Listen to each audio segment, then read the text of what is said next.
Paper, scissors.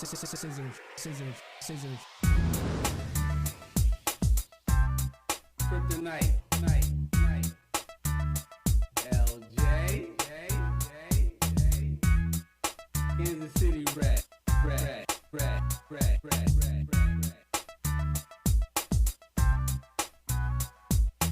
Mike, paper, scissors. Mike, paper, scissors. All right, family. Welcome to Mike Paper Scissors. Ready to rock this out one more time. Got my boys B Rock and Abdur ready to dig into some black culture. What's good, fam? How we doing? All right, Rock. Yo, What you want to talk about? man, I think we would be remiss if we didn't talk about everything that's going on in Wisconsin, man. From the police shooting to the aftermath with Kyle Rittenhouse the day after. I think we would be absolutely remiss if we didn't speak on that.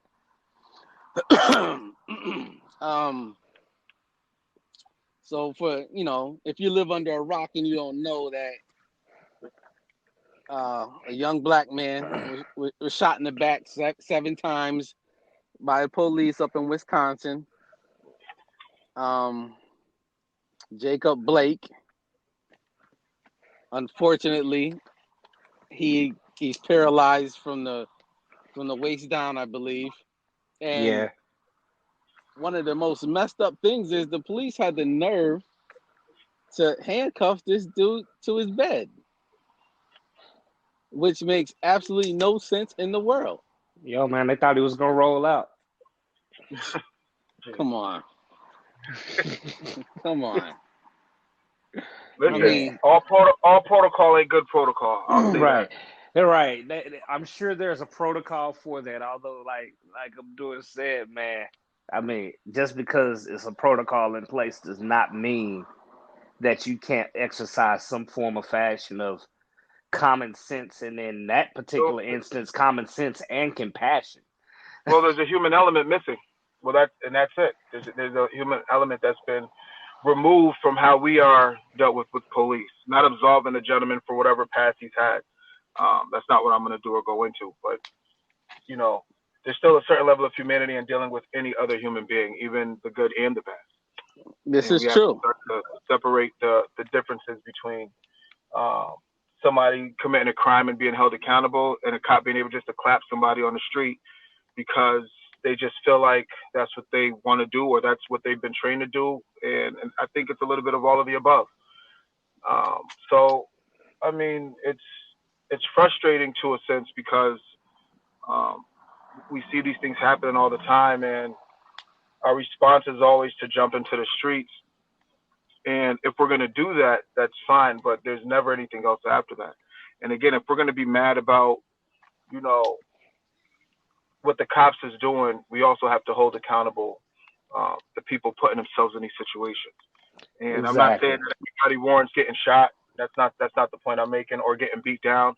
I have incidents with police when I was walking to college and the cops would run up on me and run up in my pockets, and I'm working, so I had pay stubs. I was always taught to keep a pay stub on you because that's what happens.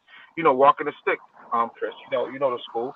Yeah. And the neighborhood's rough, but I'm going to school, backpack on my back, but I'm still getting looked at and ran on, and so it doesn't make the harassment right. But at the same time, we have to make sure, if we understand that, with knowing how the cops are, has to come understand it. So that means we also got to get our house right too. So there's two sides of the coin to correct this, and a lot of people don't want to deal with that word accountability. But I'm gonna tell you, if we're gonna be the people that we need to be, we have to hold them accountable. But on the other side of that balance is holding ourselves accountable. And I think it's coming to a point of, with this being the age of Aquarius, that we got to start talking about just not what we want from them, but what we expect from ourselves. Right. And we're gonna loop back around to that, but I just want to kind of touch back on Jacob Blake's thing. So he was breaking up a altercation. I guess he was playing peacemaker with some people. I've heard 2 different stories, but that's definitely one of them. Yes. Yeah. So police come. I guess he had a outstanding warrant on him allegedly, and so the police try to apprehend him. He walked. I heard there was a scuffle. The cops tried to say there was a little scuffle. He put one in a headlock. Now this is where the story gets twisted. He puts a cop in a headlock, huh? Then he walks around to his car to try to get in his car. I'm guessing he was going to take off, and they decide to drop 7 in his back because he posed he posed a threat as he was walking away from them. I don't know. All right, so I got to give my 2 cents on it, and it's really just more so echoing what Abdul was saying. I'm not sitting here justifying the actions of the police in any shape, form, or fashion. I mean, to shoot that man 7 times in the back is overwhelmingly egregious. And I'm not saying, and I've had a lot of people say, oh, well, if he were white, this wouldn't have been the case. And what I want to get on is this. I think we, especially here as of late, we are saying, oh, well, if this person was white, this wouldn't have been the instance. And I want us to realize that, as an old head told me once, if we're a fifth, we'd all be drunk. That said, he wasn't white. And I'm not saying that the treatment is fair by any shape, form, or fashion, but we know what the treatment is. So if you know what today's climate is, we got to do a better job, like Chris says, of playing chess and not checkers. You know what it is out here. You know what they are. So, is it worth fighting, walking away, failing to comply, whatever you want to call it? Is it worth those 7 shots? Or could you have fought that shit in court? Like, seriously, at the end of the day, I want to get home to my people. You know what I'm saying? I'll deal with that other shit. If there was some police misconduct, I see your ass in court. You'll be paying me for the rest of my life. But if I'm dead, or you've changed my quality of life because I'm a paraplegic, what does that do for me? What point did I prove? You know, now I get what everybody's saying. Yo, he was walking away, his back was turned, this, that, and the other. I get that, but I also am quick to say that I feel like we as a people very much so function in our emotions. And you could tell that there was a very emotionally volatile situation where I couldn't hear the words, but just reading body language and reading people. At one point, when he was on the passenger side of the car, the police officer grabbed his arm. He kind of yanked away. You know how, and I hate to say it because I feel like I'm comparing him to a child, but have you ever seen like a parent grab their child by their arm and then the child kind of yank away? Yeah. That's exactly what it looked like to me. Like he was throwing a fit, like, yo, get off me, yo. And I'm walking to my car. Now, I'm of this rule of thumb, and I might not have always been this. Matter of fact, I know I wasn't always this way. Maybe I'm getting older and just a little more reserved. But if I have uniformed individuals with weapons pointed at me, I'm complying. I'll deal with that shit in court. Because right now, if I have uniformed personnel with weapons pointed at me, chances are I can't win this situation. Chances are this is going to end bad for me. And this is where I think where my perspective is the accountability. And this isn't to absolve the officers. The officers are dead wrong. You shoot a man in his back, you're a coward. You know what I'm saying? Even if he fought you, punched you in the face, whatever it is, you're the trained one. So if you can't handle it, you need to go back to the people that trained you and says, listen, this is inadequate. Right. So we can deal with them in our own capacity. But I just want to deal with our beloveds for a second, with our people. So we are too emotional, and this is the issue. So you know you have bad paperwork out on there. It's not a mystery. If I'm the walking individual that have these things that are on my back, I've committed crimes, I've done these things. So I know interaction with police can go potentially wrong. So as soon as these officers confront me and they realize who I am and I have my babies in the car, the first thing that I have to do is to secure myself and my children's lives and make sure that this doesn't go poorly.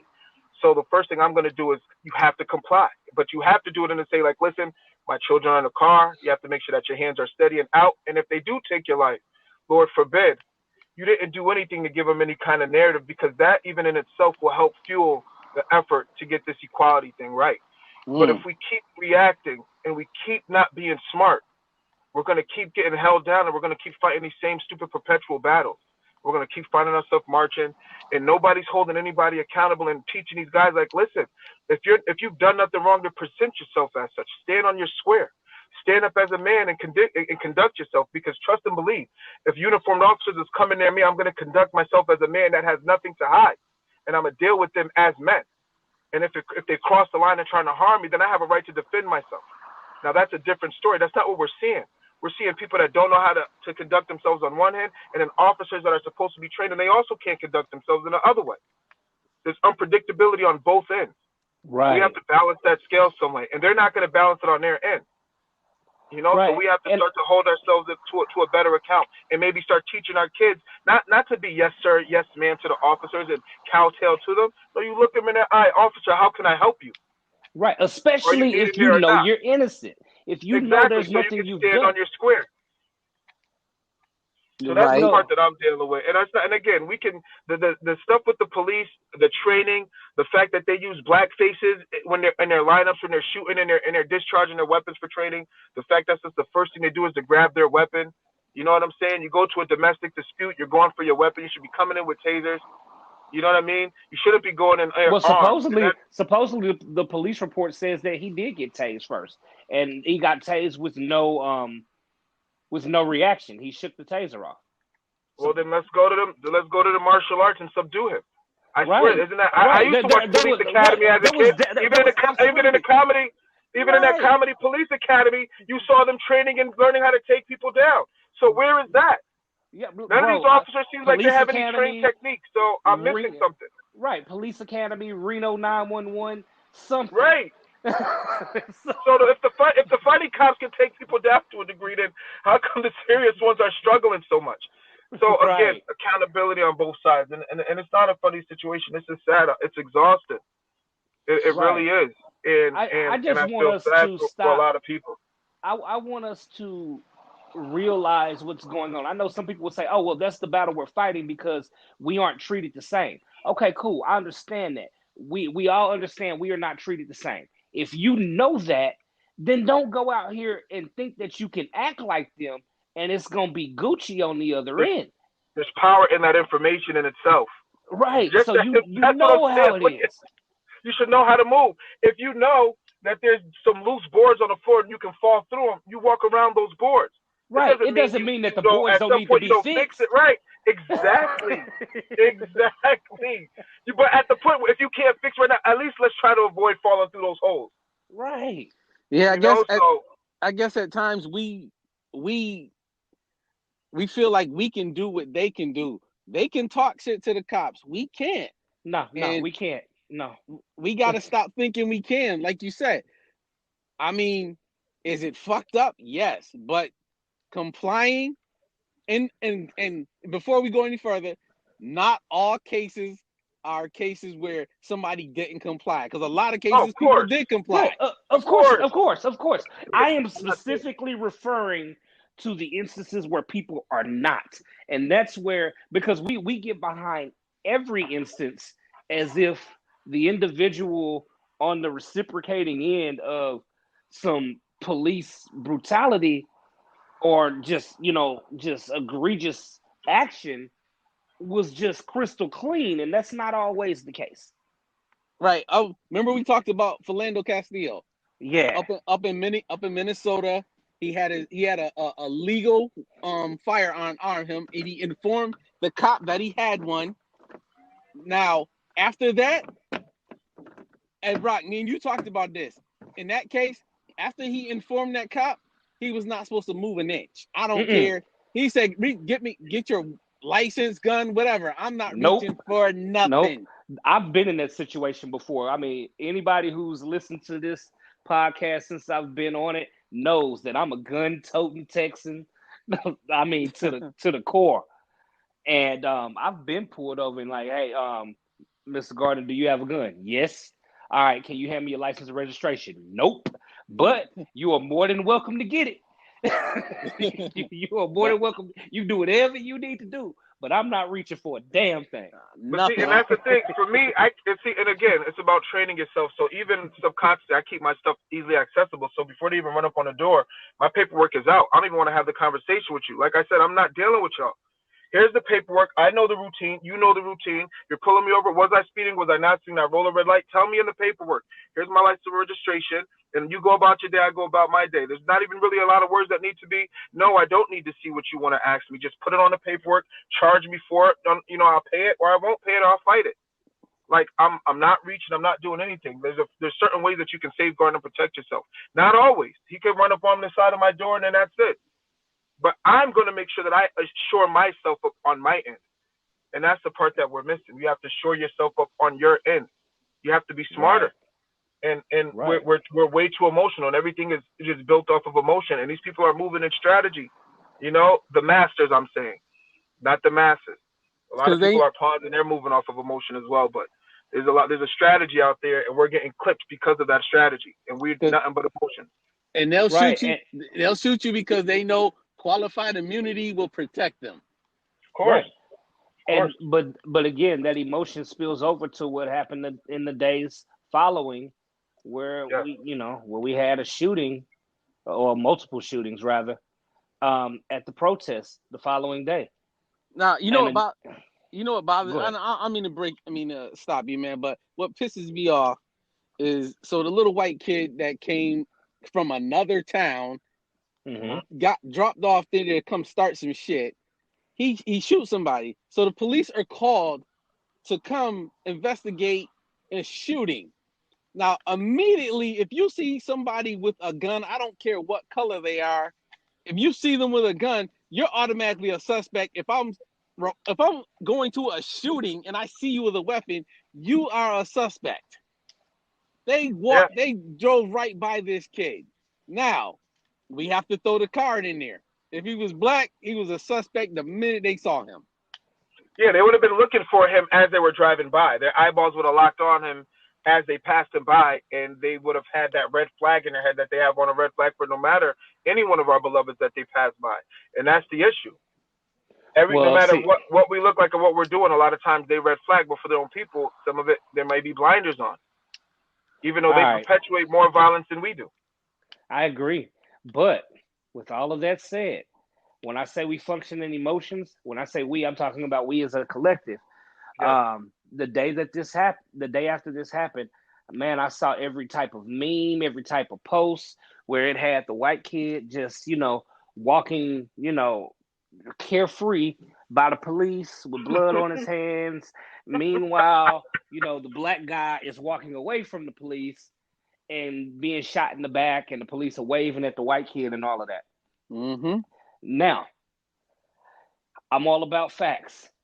So, for those of our listeners who are caught up in the emotion and could care less about the facts, just grit your teeth and bear it, because I'm going to give you some stuff. Kyle Rittenhouse, the 17-year-old shooter. Everybody is saying he should be there's no way around it. He should positively be charged with murder, right? Yes, agreed. Okay. Probably not going to happen. Here's why. Kyle Rittenhouse was there. He wasn't dropped off to, quote unquote, start something. Well, I won't say exactly why, because no one knows the true to life fact outside of the people who were transported. But he is recorded in front of the police, actually, and by another individual saying that he was there as part of a group that was helping to guard certain storefronts. They were in front of a gas station. They had spotters on the roof. He actually had an aid bag on to help provide aid as well. If you see him when he was running, he actually had his aid bag on. And he speaks on that prior to the first shooting. That's a crock of shit. See, there we go. I'm giving you information, but you going with the feelings first. Hear me out. So, the first shooting, is when a guy ran up on him, a guy by the name of Joseph Rosenbaum. Mm-hmm. At whatever point him and Joseph got into it, they had a verbal altercation, in the parking lot of the gas station. They had a verbal altercation. The kid walks away. This is on video. The kid is walking away, and they're moving on to whatever their next meetup locale is. Then Joseph throws something at the kid from behind, misses. The kid sees it and starts running, not towards Joseph, away from him. So at this point, again, operating in facts and not emotions. At this point, he's running away from you. Is he a threat?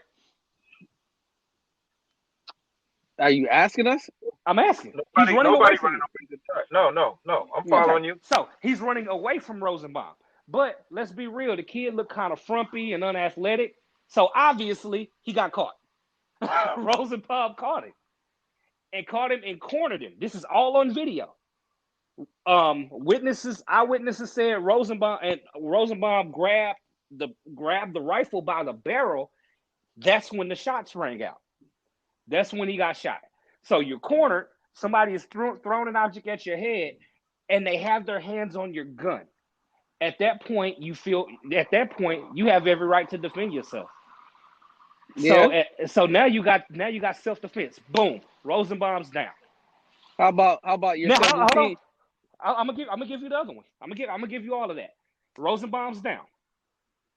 Now, phone records show one of the people who called the police to say that somebody got shot was the kid. He immediately got on the phone and said, "Hey, I've shot and killed someone.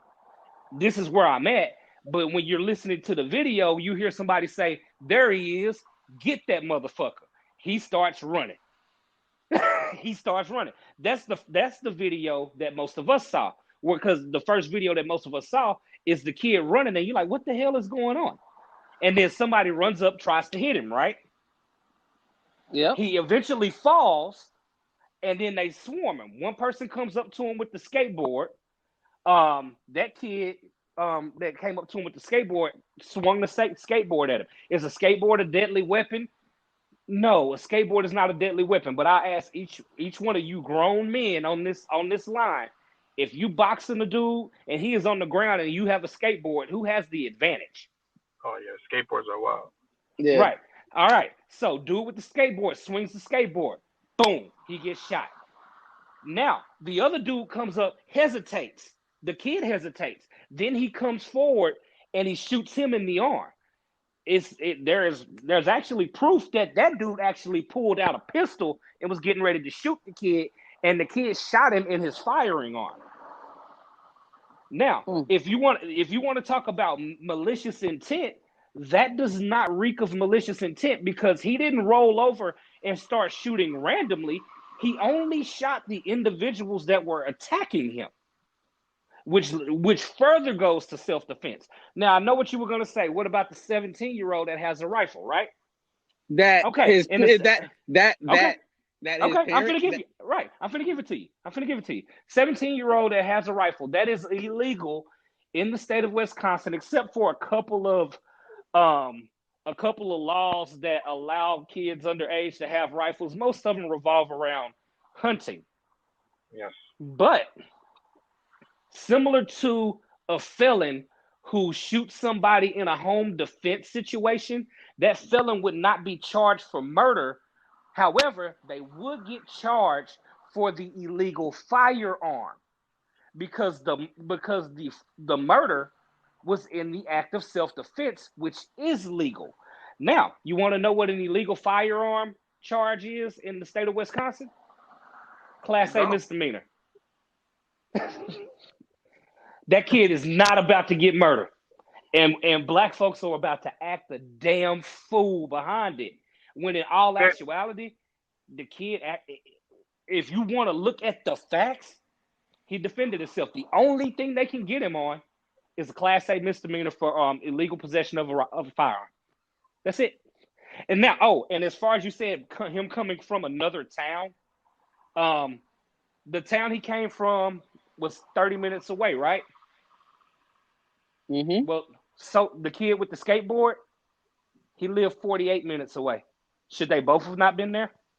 If you want to talk about the curfew, it was an 8 p.m. curfew. That means none of them should have been out there. Are you dropping your 17-year-old kid off in another town and he got a gun to go? I guess You, play hey, superhero. you just missed what I said. I said none of them should have been out there. To Right. be Oh, None of perfectly them. no, honest, no, no, no. to be I perfectly understand that. honest, to be perfectly honest, I know 40-year-olds who aren't equipped to deal with some of the things that go on at protest, mentally equipped to deal with some of the things that go on at protest. So I hate that this happened because people's lives are changed forever. People have lost their lives. So if you're asking me, oh, Brock, would you have had your 17-year-old out there? No, I wouldn't have.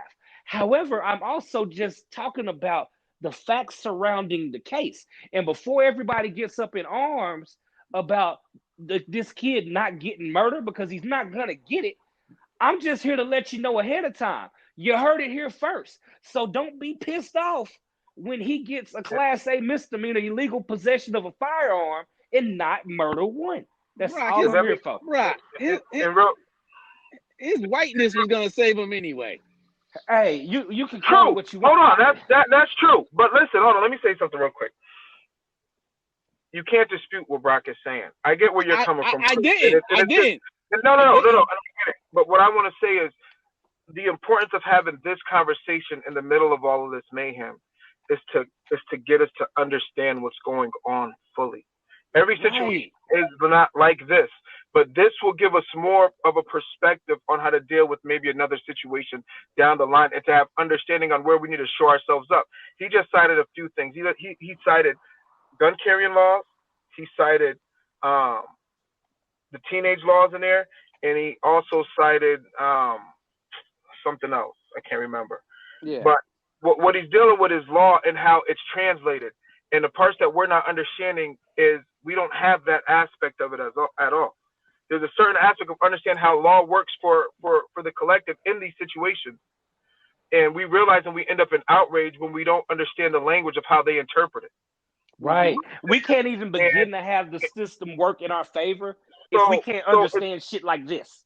it's not to absolve the motive of No, not at him all. going in there and feeling like he has just the audacity to be there like that. See, there's an audacity there. And I think that's the part that has people in an uproar. Because it's like, what is he even doing there like that? Running around, he's 17. He has the audacity. Well, yeah, they're moving like they have the audacity. You know what I mean? You have to understand that. All right, we get it. Now, what are we going to do about it? We can't do the same thing. We can't keep bearing our arms, and we can't keep running up on these people, and we can't keep getting upset that they're getting off.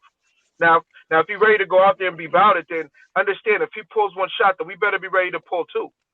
Right. And Because that's the understanding that they're missing. This isn't a game. This protesting stuff is not to get out there just to scream. There has to be an end game to it. And what people aren't realizing is if you guys are really ready to bring it to that capacity, you better learn the laws that govern this planet and govern this land. And then understand when they start shooting, you better be ready to shoot back. You know what I'm saying? Because they're not playing. But there's another part that they're protecting themselves with. So there's a perspective that we're missing on the outside of the emotion. I think that's what Brock is getting to. And again, it's not absolving the audacity or his whiteness. And of course, he's going to get off. And of course, it's these things happen. And it's a lot of times isn't our fault because we are not treated equally. But we know that. Right. And that's my thing, man. I'm not absolving a thing. I'm not saying that, his parents should, had every right to let him be out there. And I'm not saying any of that. What I am saying is that I want people to, for a second, get out of your feelings and understand the laws that surround this. That way, when the shit doesn't go in the direction that you anticipated, you at least understand why. And if you have a better understanding why, maybe we can start to play chess as opposed to playing checkers. I'm not saying that the chessboard is going to always go in our favor, but the majority of us don't even know that. There are many people, he was 17, he shouldn't have had a gun, so that's murder. No, that doesn't classify as the same. Right. Your feelings don't matter. Your feelings on it don't matter. It do not matter. It is the fact versus the law that is standing. Now, all laws ain't good laws. Like we said, all policy and protocols are good protocols. That's not what we're saying here. What I'm saying is you have to know these things to maneuver around them, to know how to protect yourself as well as they're trying to protect themselves, as they're clipping us off and getting away with it. Because they're going to bring out the stuff that can absolve them from these things. Can you do the same when you're in trouble? Can you do the same when you're in trouble? Oh, and just to And that's give the you question even we got to further ask ourselves. evidence, and just to give you further evidence of what's going to help to get this kid off, I mean, we could say his whiteness, but the thing is, in this particular instance, there's a lot of evidence that is pointing towards self-defense. One of which, the dude that he shot in the arm, his last name was Gage. Gage has a friend who actually, who actually talked to the police when he was interviewed, and testified that Gage said himself, "I hate that I hesitated and when I pulled my gun out, and I wish I would have just shot the kid." That said, he got shot in the arm with the gun in hand, and has that statement. He's gonna get off on self-defense. It's gonna be self-defense through and through. Now, if he would have got up and been shooting aimlessly, then yeah, you could have got him. You could have actually pulled the, hey, you just came out here to shoot some protesters. But every person that he shot, and I hate to say it like this, but every person that he engaged was directly engaging him after he was already retreating. I hear you, and just to be clear, Rock, I wasn't disputing anything you were saying because you did come with facts, and you were just stating facts of what could possibly happen with this kid. I know you're not siding with this kid. No, not at all. Understand Not that. at all. I understand Not at that. all. I really hate that kid was there, and anybody who was involved was even there. Every time. It's heartbreaking. And they say, oh, well, he came, I had this debate with a friend of mine. They were, oh, well, he came from 30 minutes away. I'm like, yeah, and the kid he shot stayed 40 minutes away. So are you saying they both shouldn't have been there because of the distance? Because I believe the kid that he shot was only a year or two older. Yeah, but let's flip it, because we always have to flip it, because some people don't see the other side. If that kid was black in the same scenario, he would have been shot on sight. He would have been, and he would have been labeled as a Black Lives Matter person that came to aggravate. Yes, that's exactly what would have happened. Of course, instantly. Right, but that's the narrative that's put out pretty much with a lot of this stuff going on. Even when you look at a lot of the rioting that's going on, I hope I'm not the only one seeing that the crowd dynamic is very much so probably 70% white.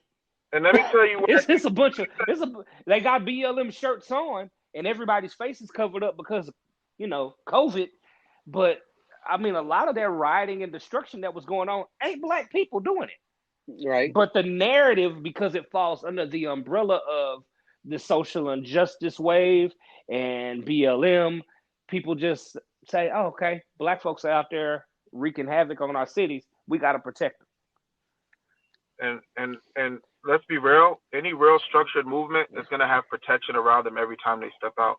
It is not a smart strategic strategy to be marching in all of these different cities blindly and not having some type of military force with you. We don't have a Black Panther Party, but I guarantee you if these marches was going on and everybody was aligned and we all had understanding, we'd be moving out there together. And that way we're protected. They'll know we didn't come out here for violence because we wouldn't have our fingers on the trigger, but they'd also know that we're going to be here to protect our people. And we're all licensed and we're all out here to do the right thing. And we should all be on one accord in that way. Mm-hmm. And it should be out there so that even when they do approach us, it's like, listen, go ahead and march and make your chance and let's walk up and down. And that we're out here and we understand that if you come out here reckless with your guns, we're ready to use ours. But everybody running out here random, somebody got a gun tucked over here, but they all got everybody on the other side is all with their firearms, all standing in unison. You don't even know which one of our weapons are carrying. Because we're not coming from an organized place. We're coming in from all of these other places and we're marching out of emotion. So exactly. So again, we are scattered and there's a strategy that must happen. And I want to say one more thing, like every time a brother loses his life, it'll be a lot much more power if our people just shut our mouths and be quiet. Just one go around.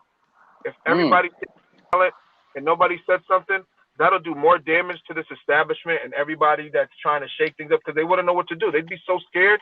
They would think that we are planning something, even if we had nothing going on, because they wouldn't know what to expect. They're so used to what we're doing. You know what I'm saying?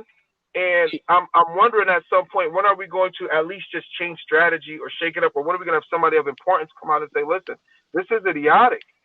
Abdur, you know who did? We want change, but we're doing the same thing. You know who did that?